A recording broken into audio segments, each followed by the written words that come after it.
Bueno, vamos a hablar entonces del papilomavirus. Pertenece a la familia Papillomaviridae. Antiguamente formaba junto con los poliomavirus otra familia que se llamaba Papovaviridae.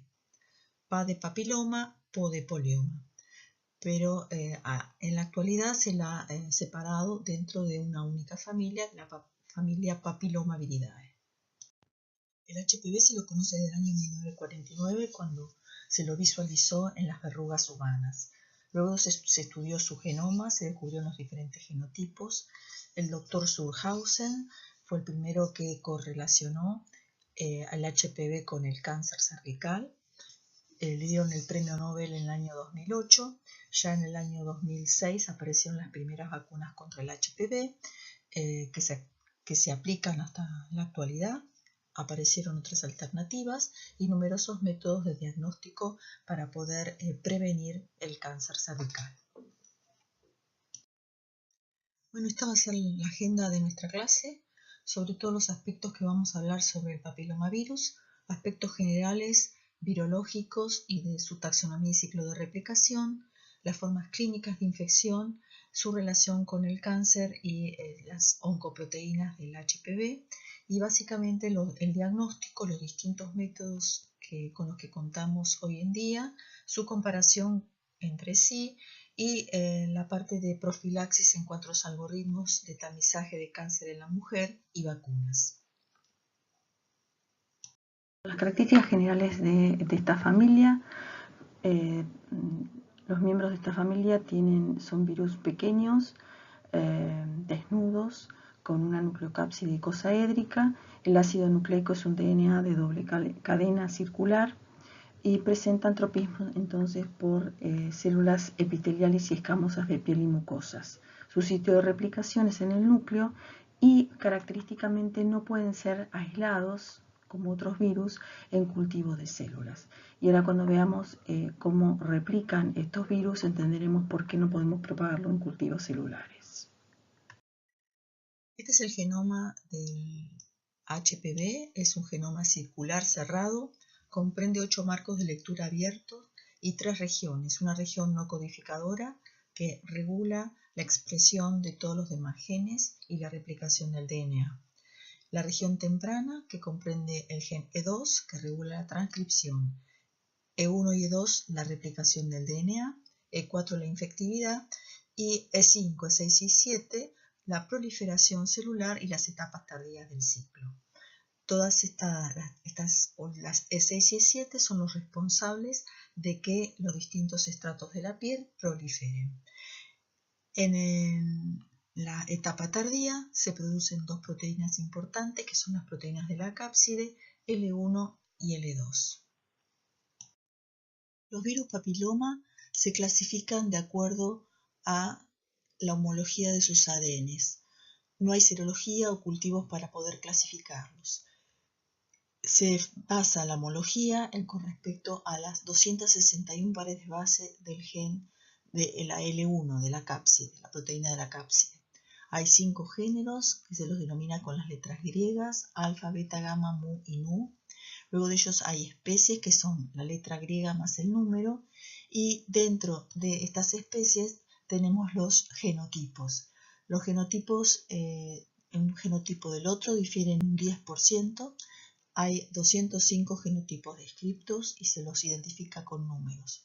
Dentro de cada genotipo puede haber subtipos en donde difieren entre el 2 al 10% y algunas variantes que difieren en menos del 2%. De los 205 genotipos descriptos, 40 infectan el tracto anogenital. El género de los alfa papilomavirus incluyen todos los genotipos que infectan la mucosa genital y oral y se los clasifica de acuerdo también a su potencial oncogénico, en HPV de bajo riesgo y HPV de alto riesgo. En la diapositiva figuran los números correspondientes a cada uno de estos grupos. Los altos riesgos comprenden un número de 14 genotipos. Bueno, los papilomavirus entran al organismo a través de microabrasiones del epitelio. El virus llega a la capa basal del epitelio y ahí va a entrar a las células y llegar al núcleo, donde va a hacer todo su ciclo de replicación. Ahí el ácido nucleico se encuentra en forma episomal y se divide independientemente de la célula, utilizando las enzimas celulares. A medida que las células de la capa basal van madurando y van pasando a través de los distintos estratos que componen la piel, el virus va cumpliendo, va transcribiendo sus proteínas. Inicialmente se van a producir las proteínas tempranas que van a regular la transcripción y la replicación de su ácido nucleico, hasta llegar a las últimas capas del epitelio, en donde recién ahí se van a producir las proteínas estructurales de la cápside, L1 y L2, y se va recién a encapsidar el virus. Y el virus se va a liberar en el último estrato, el estrato córneo, junto con las células que se descaman. Es decir, hasta que no llega a las últimas capas del epitelio, no tenemos virus activo. Esta es la explicación por la cual los papilomavirus no crecen en cultivos de células normales, porque necesitan, por un lado, células en activa división y, en segundo lugar, esta diferenciación celular. En la actualidad se han podido reproducir a los papilomavirus en cultivos que imitan a la piel, pero imitan la piel en cuanto a los diferentes estratos.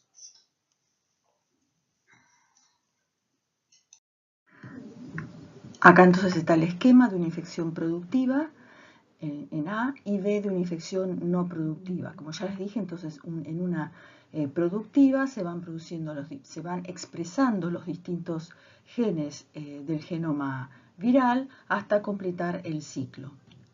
En el caso de una no productiva, este sería el caso de una lesión preneoplásica, solo se expresan ciertos genes del ciclo y se sigue reproduciendo el DNA viral sin producción de viriones.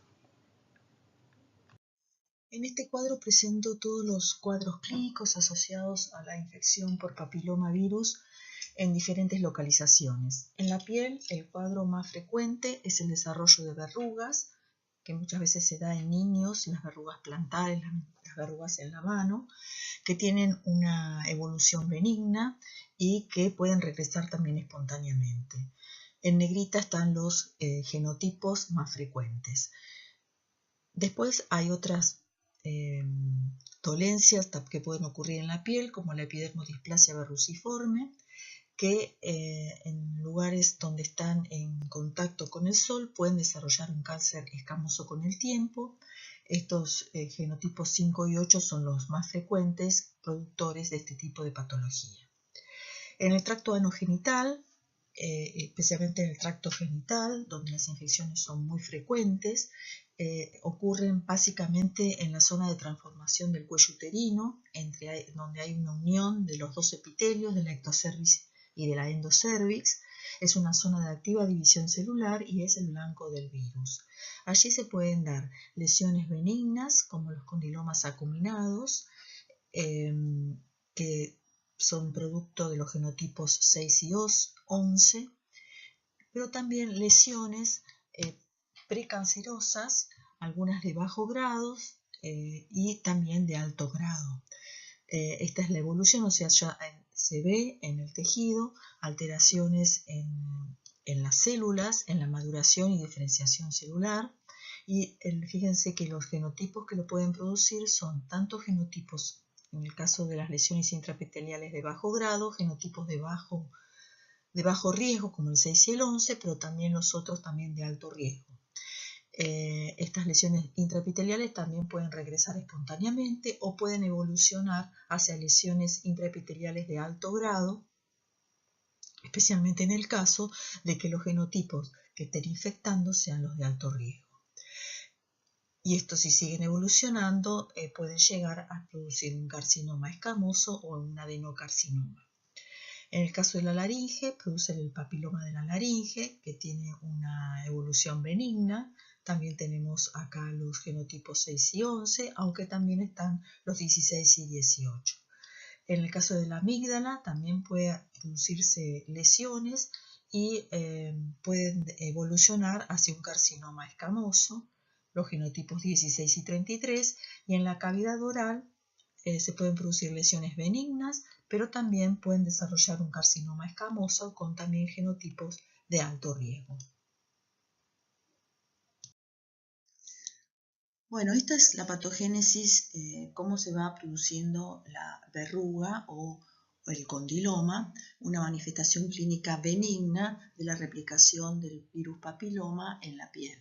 Una vez que el virus entra en la capa basal de la piel, comienza a cumplir con sus etapas de su ciclo de replicación, pero la manifestación o la acción citopática del virus en este tejido es la proliferación de cada uno de los estratos que componen la piel. Y la manifestación de las células que vamos a ver en estos condilomas o verrugas son los coilocitos. Estas verrugas pueden regresar espontáneamente y el tiempo en que tardan en regresar depende del tipo de virus. En el caso de los de bajo riesgo tardan entre 4 a 9 meses y en el caso de los de alto riesgo entre 12 a 18 meses. Esta es la imagen que se observa por tinción del coilocito. Son células que tienen el núcleo hipercromático, puede ser uninucleado o binucleado, con un halo perinuclear o paranuclear. Lo importante de estas células que son la manifestación benigna de la replicación del papiloma en las células. Las células son diploides, el DNA del virus se mantiene no integrado en forma episomal de replicación autónoma. En cambio, cuando las células del epitelio son infectadas por tipos de alto riesgo, esa infección productiva puede evolucionar con los años a una lesión preneoplásica.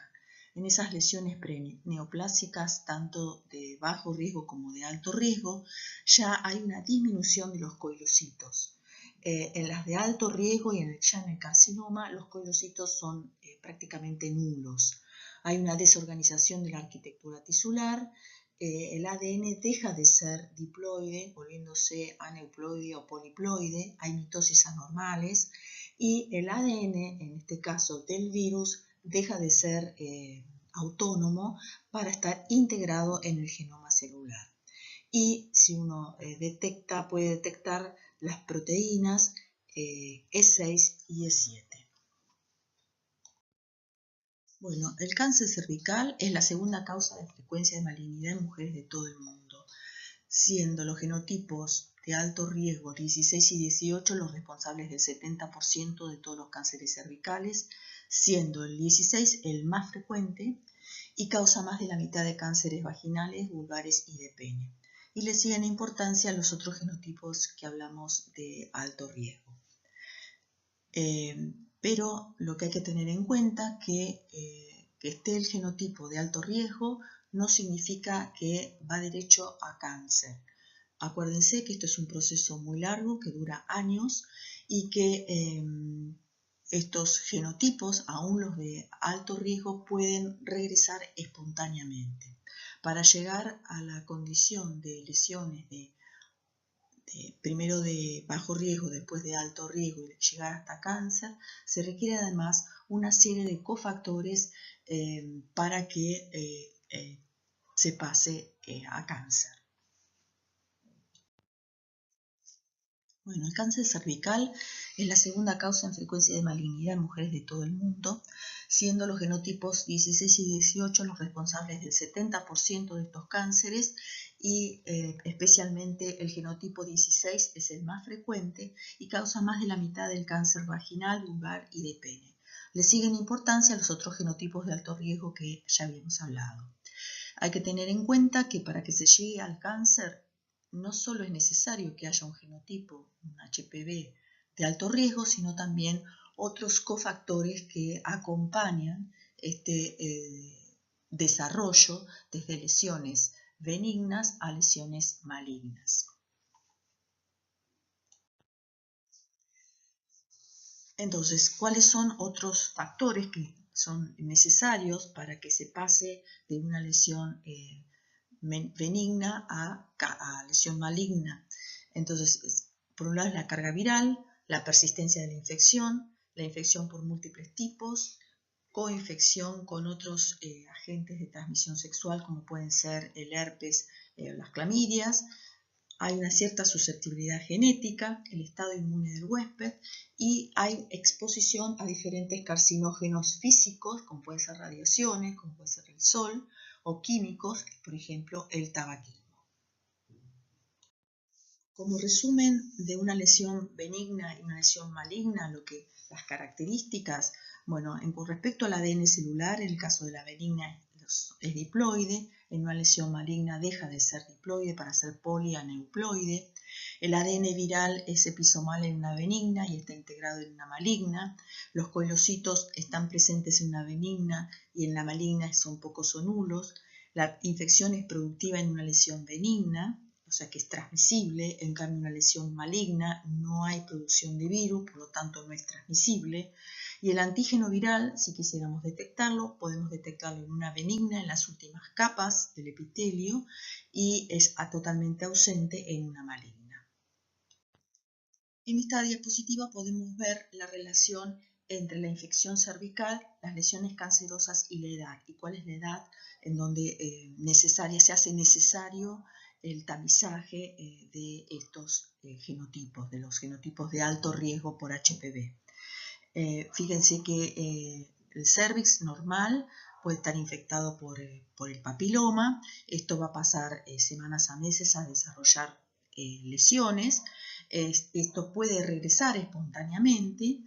Cuando estos genotipos son de alto riesgo, puede ser que estas lesiones evolucionen desde lesiones benignas a lesiones intraepiteliales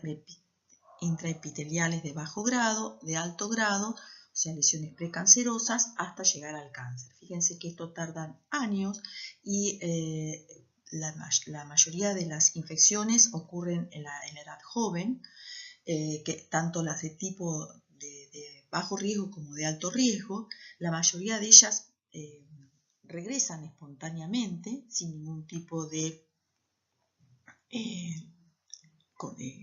consecuencias, pero en el caso de las mujeres de 30 años, ya las lesiones que han quedado por tipos de alto riesgo y que no se han detectado pueden llegar a pasar de precancerosas a invasión y cáncer.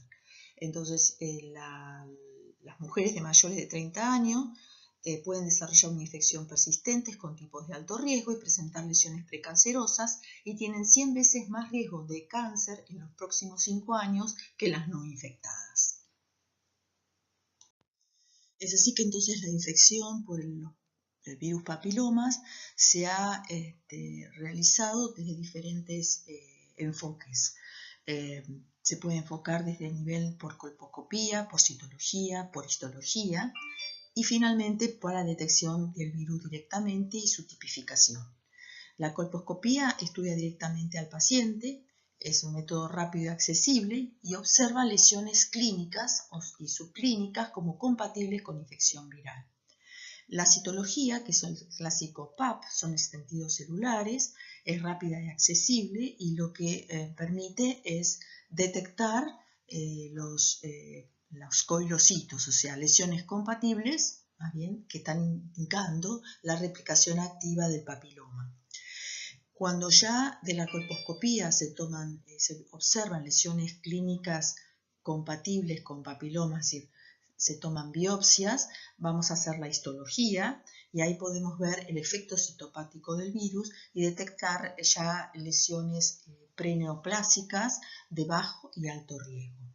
Y la virología nos va a dar directamente el sello del papiloma y nos va a permitir determinar si ese papiloma es de alto o bajo riesgo.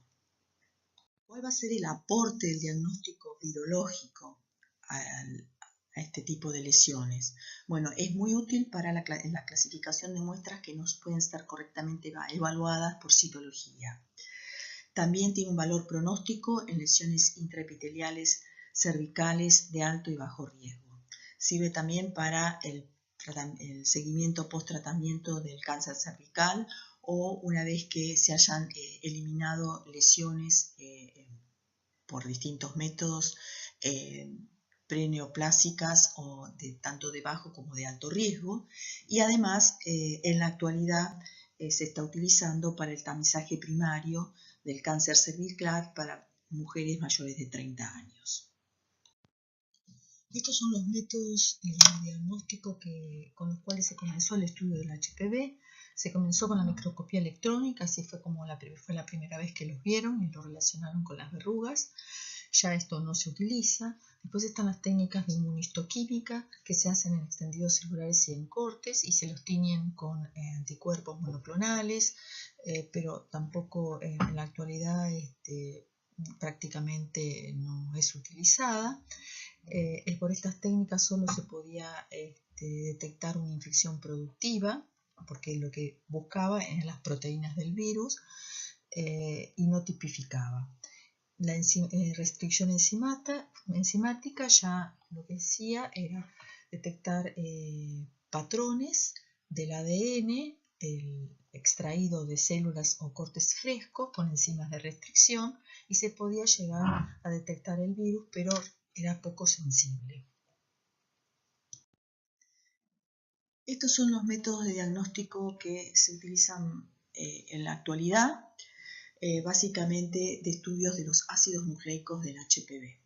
Por un lado están todas las técnicas de hibridización de ácidos nucleicos, el Southern blot, hibridización in situ, hibridización en dot blot, con sondas específicas que pueden ser de género o específicas de especie.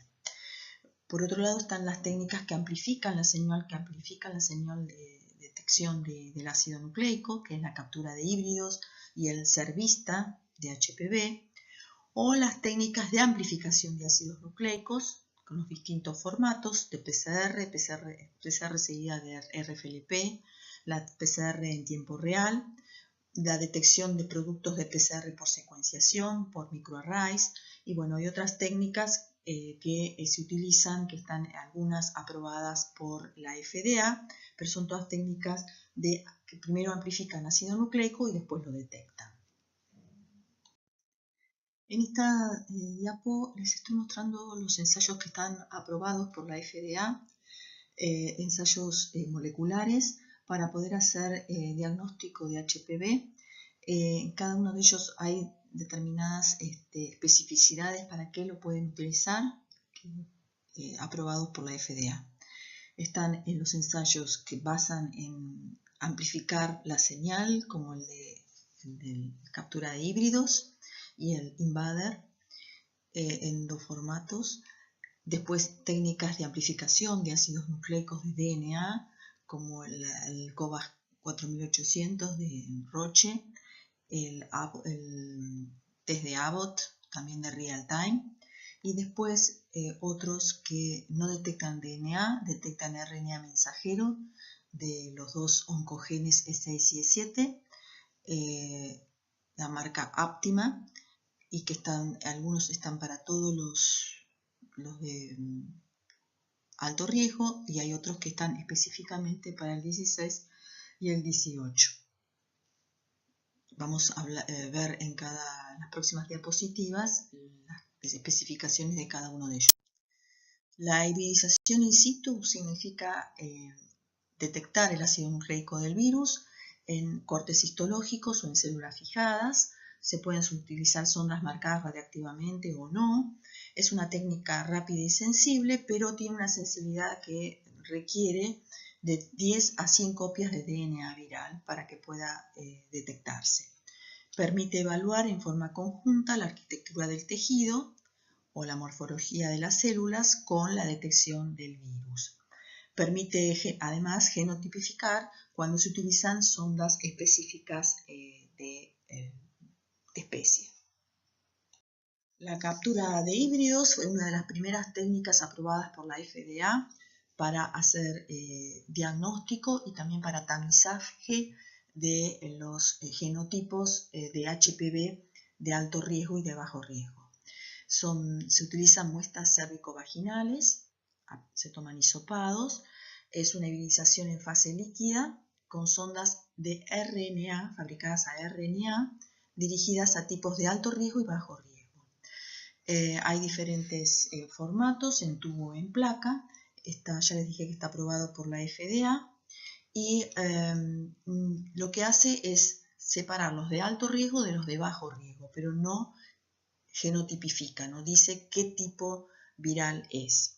Requiere un luminómetro y es una de las técnicas que está aprobado para tamizaje y que se ha utilizado en nuestro país en pequeños estudios que se hicieron en el norte del país de utilización de esta técnica para tamizaje de cáncer cervical. Acá vemos entonces la captura de híbrido un poco más en detalle. Lo que se hace es liberar el ácido nucleico del virus, se las pone en contacto con sondas de RNA específicas para genotipos de alto riesgo y de bajo riesgo. Una vez que se forman los híbridos, estos son capturados por anticuerpos específicos contra estos híbridos que están unidos o absorbidos a las paredes de tubos o de microplacas. Estos híbridos capturados se los reconoce con un segundo anticuerpo, con fosfatasa alcalina, y una vez que se coloca el sustrato, se mide la luz que emiten mediante un luminómetro.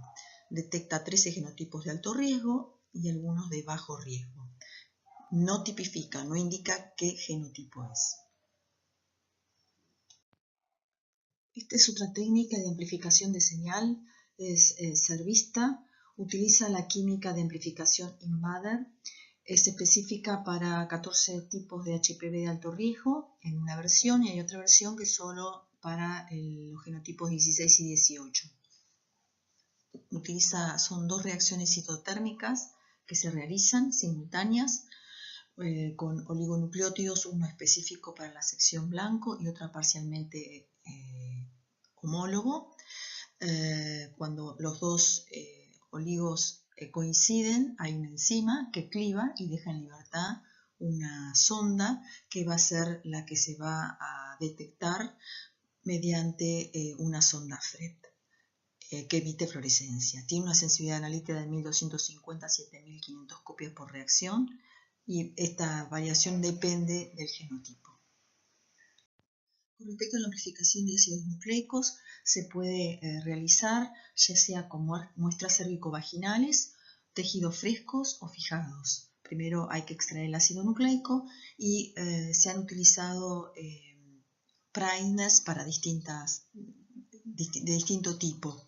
Algunos con censo para detectar directamente, por ejemplo, genotipos de alto o de bajo grado en base a la región L1, que es la más conservada, y en otros casos con primers específicos de genotipo. Luego está la detección del producto amplificado. Hay numerosas alternativas, desde secuenciación hasta realizar nested PCR con sondas específicas, hibridación, Southern blot, dot plot y RFLP. El Imnolipa es una técnica comercial que se combina la parte de amplificación mediante PCR del gen L1, su desnaturalización y después los amplicones son biotinilados y captados por sondas que están fijas en una strip de nitrocelulosa. Luego se hace como una técnica de ELISA, se los conjuga con se le aporta streptavidina conjugada con fosfatasa y se revela la reacción. Es como si fuera un western blot, pero molecular.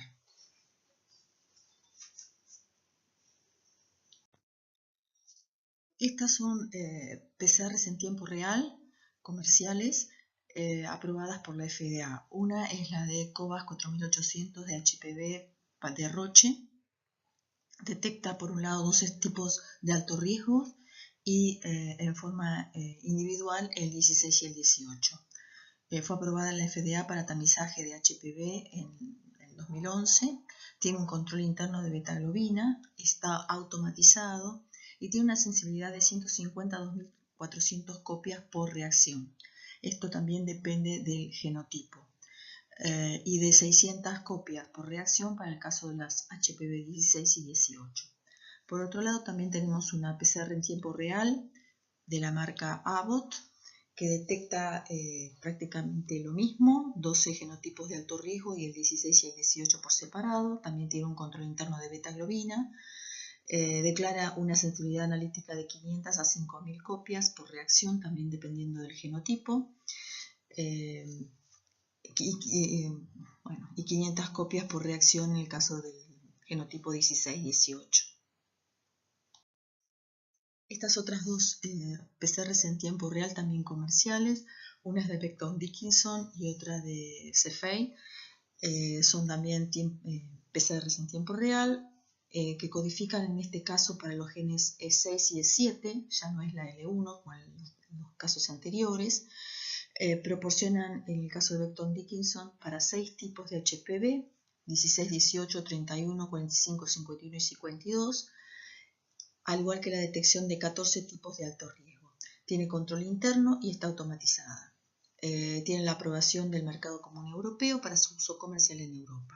Y después está la de Cepheid, que detecta también, está dirigida contra los genes E6 y E7, de los 14 tipos de alto riesgo, y procesan 80 muestras en cartuchos individuales en una hora.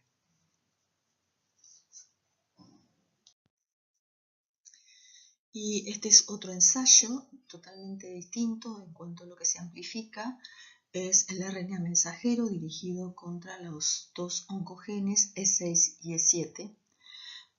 Se ha postulado que la detección de los RNA mensajeros son más específicos y permiten predecir mejor el riesgo de desarrollo del cáncer. La marca Aptima, ASAI, es un ensayo cualitativo, también dirigido contra los RNA mensajeros de los 14 grupos de alto riesgo por una real-time PCR, pero en este caso tampoco no discrimina por genotipo individualmente, y se ha utilizado para el tamizaje de mujeres a partir de los 30 años en combinación con la citología. Fue aprobada en el año 2012. En esta diapositiva se comparan las sensibilidades y especificidades de los ensayos moleculares que estuvimos viendo en las otras diapositivas. Está la captura de híbridos, las técnicas de real-time para detectar DNA, también de real-time para detectar RNA mensajero. Tiene una sensibilidad que va de un 90 a un 100% y una especificidad alrededor que va del 85 al 90%.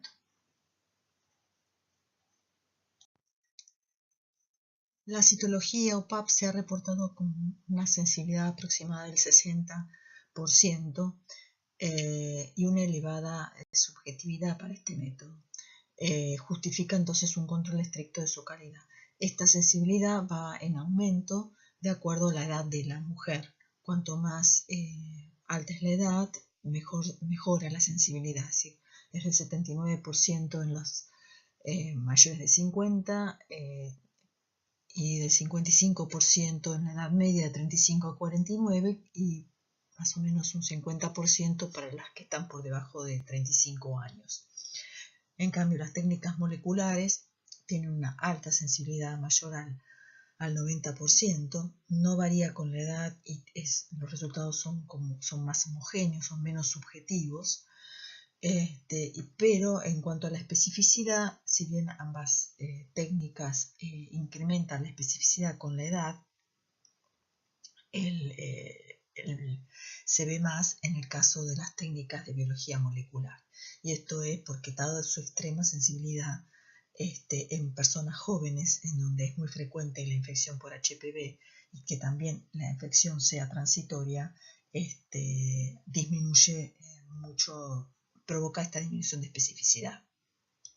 Ya que estamos viendo que los test moleculares se están usando directamente para hacer tamizaje de cáncer cervical en mujeres mayores de 30, fijémonos cuál es la sensibilidad de distintos estudios con respecto a la citología. En general lo que se ve que es mucho mayor, de 2 veces a 1,5 veces más sensible realizar el test de HPV que la citología, ¿sí? En distintos estudios. Es por eso que estas sociedades promueven iniciar el estudio del HPV con métodos moleculares de estudio del ácido nucleico, y luego, en caso de que den positivos, se estudie su citología o se recurra a la colposcopía. Con respecto a la toma de muestras, todas estas técnicas que se han desarrollado de detección del HPV básicamente están enfocadas hacia la mujer, hacia el control del cáncer cervical, y en este caso se toman muestras de hisopados.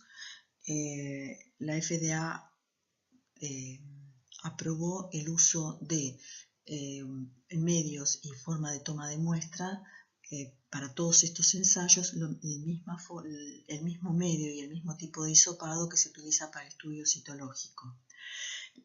En todos ellos, si ustedes se fijan, utilizan una solución que se llama PreserveSit, que es una solución conservadora, tamponada, a base de metanol, que conserva las células. Entonces, la misma muestra permite realizar el estudio citológico, es decir, el Papa Nicolau, y por otro lado puede ser utilizada toda la muestra, no solo las células que se ven en el Papa Nicolau, sino también el sobrenadante. Las células, se ven el virus dentro de las células como el que está en el sobrenadante, para hacer la detección del DNA o el RNA, o amplificar la señal de acuerdo al test que uno elija. En nuestro país se hizo hace unos años, se hizo un estudio en la provincia de Jujuy para la aplicación del test del HPV, específicamente captura de híbridos, para el tamizaje de cáncer cervical. Y se comparó la toma de muestra dirigida para citología y para la detección del test, más la autotoma.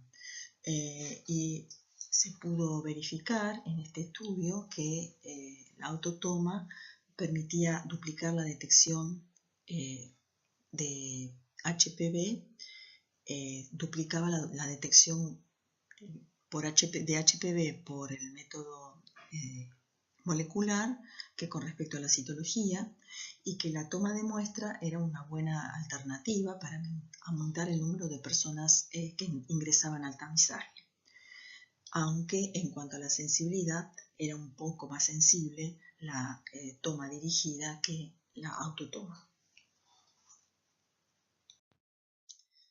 Entonces, este test, que empezó en las provincias de Jujuy, en la actualidad, o por lo menos hasta hace 2 años, se implementó también en Catamarca, Misiones, Neuquén y Tucumán, en donde este test es gratuito en hospitales y centros de salud. Esto es durante el 2014-2015, y se recomienda a las mujeres y varones trans que no se hayan realizado esterectomía total a partir de los 30 años. No se recomienda para mujeres embarazadas.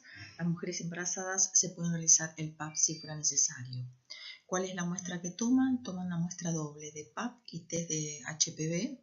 La muestra se envía en un tubito en medio líquido y se envían junto con el vidrio del PAP, que se lo leerá si el test de HPV es positivo.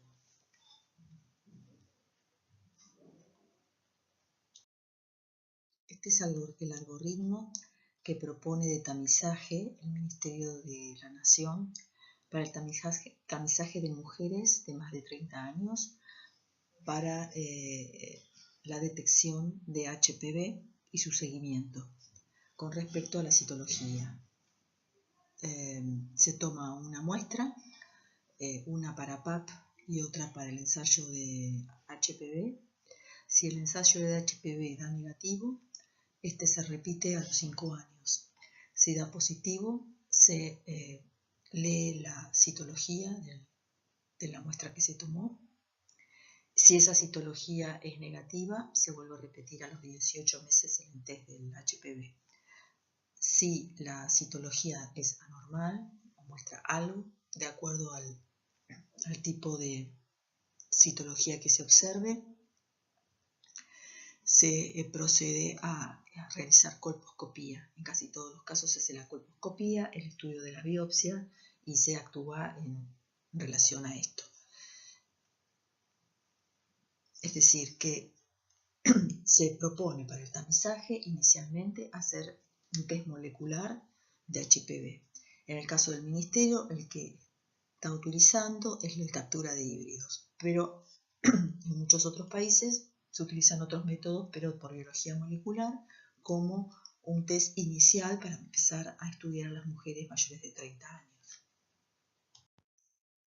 Estas son recomendaciones de otras sociedades americanas en general, la Sociedad Americana de Obstetricia y Ginecología y la Americana de Colposcopía y Patología Cervical, junto con la Sociedad del Hospital de Cleveland, algoritmos para el tamizaje de cáncer cervical. Cuando se utiliza PAP solamente, se hace cada 3 años, se hace el co-test, o sea, PAP más el test de HPV molecular, se haría cada 5 años en general para las 3 sociedades, y en el caso que solo se haga el test de HPV para los tipos de alto riesgo, recomiendan cada 3 años 2 sociedades y la sociedad de Cleveland cada 5 años.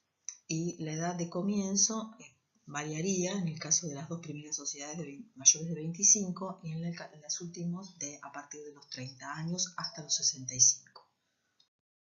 Entonces, como resumen de lo visto, podemos decir que la detección molecular de HPV es aproximadamente un 45% más sensible que la citología para detectar lesiones de alto grado. La autotoma de las muestras para la detección de HPV constituye una alternativa eficaz para el aumento del tamizaje sin que disminuya la sensibilidad del método. Se aconseja comenzar a los 30 años y repetir cada 5 años.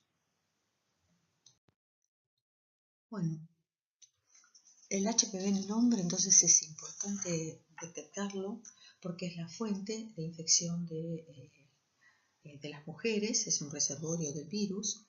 Además, puede causar importantes consecuencias la infección de HPV en el hombre, tanto como origen de cáncer en el pene, el cáncer anal, oral, orofaringio, de próstata y en uretra.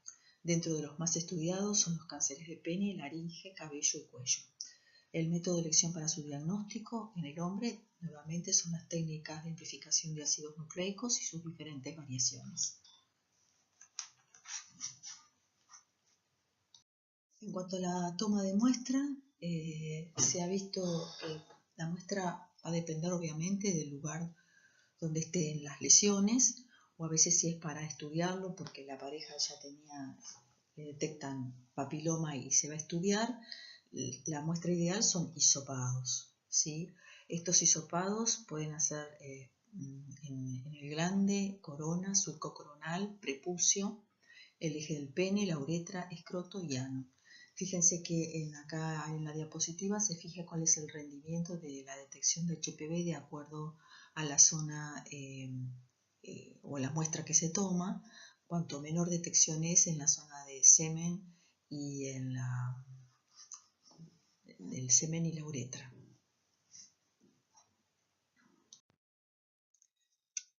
Ustedes saben ya que para el HPV existe una vacuna. Es una vacuna a subunidades. Estas subunidades semejan a partículas del virus y están hechas en base a la proteína L1 de la cápside del virus.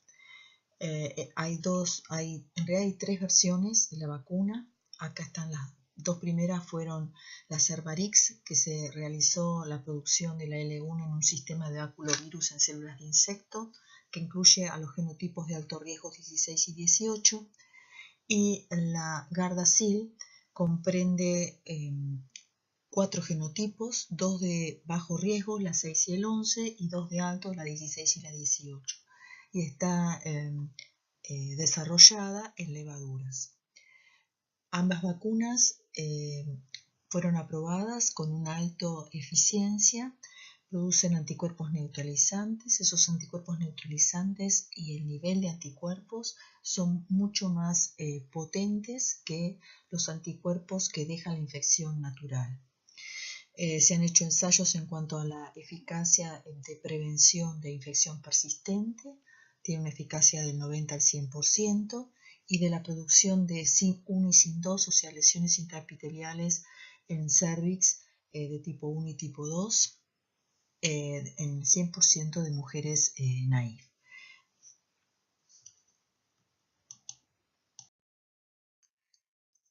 Además de las dos vacunas anteriores, la bivalente y la tetravalente, existe una nonavalente que incluye 9 genotipos más de genotipos de alto riesgo. También es producida en levadura, se llama Gardasil 9 y se ha mostrado una muy buena eficacia para todos los genotipos. No existe todavía comercialmente en nuestro país. En nuestro país, la vacuna contra el HPV se da en forma gratuita a los 11 años, tanto a las niñas como a los niños. Son 2 dosis y se utiliza la vacuna bivalente. Como síntesis, podemos decir que los virus papilomas son virus pequeños, virus ADN de doble cadena, que infectan las células del epitelio, provocando las clásicas verrugas. Su clasificación se basa en la homología del DNA de la cápside L1, su transmisión es por contacto directo de piel y mucosas infectadas y se encuentra virus infeccioso en las últimas capas de la epidermis. Hay más de 40 genotipos que infectan el tracto anogenital y de acuerdo a su potencial oncogénico se los ha clasificado en de bajo y de alto riesgo.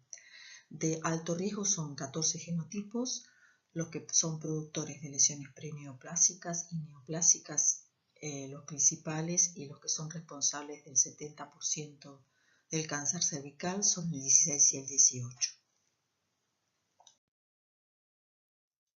Para el desarrollo de cáncer se requiere una infección persistente con genotipos de alto riesgo, que estos genotipos se incorporen al genoma de la célula y se expresen las oncoproteínas 6 y 7 más cofactores que hagan que todo esto ocurra.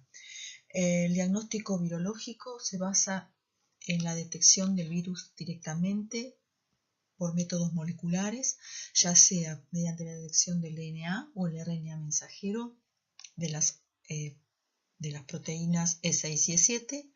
Presentan una sensibilidad superior a la citología, más del 45%, y debido a esta alta sensibilidad se los utiliza como método de elección para el tamizaje del cáncer cervical para mujeres de 30 años. Hay diversos algoritmos en cuanto al tiempo y si se hacen junto con la citología o si se hacen primero el test molecular y después la citología o la colposcopía. Además, estos test moleculares para el HPV son utilizados para resolver inconvenientes derivados de la citología, cuando las citologías no dan resultados claros o cuando se trata del control post-tratamiento. Bueno, muchas gracias, espero que les sea útil la charla y bueno, cualquier duda estoy a su disposición. Gracias.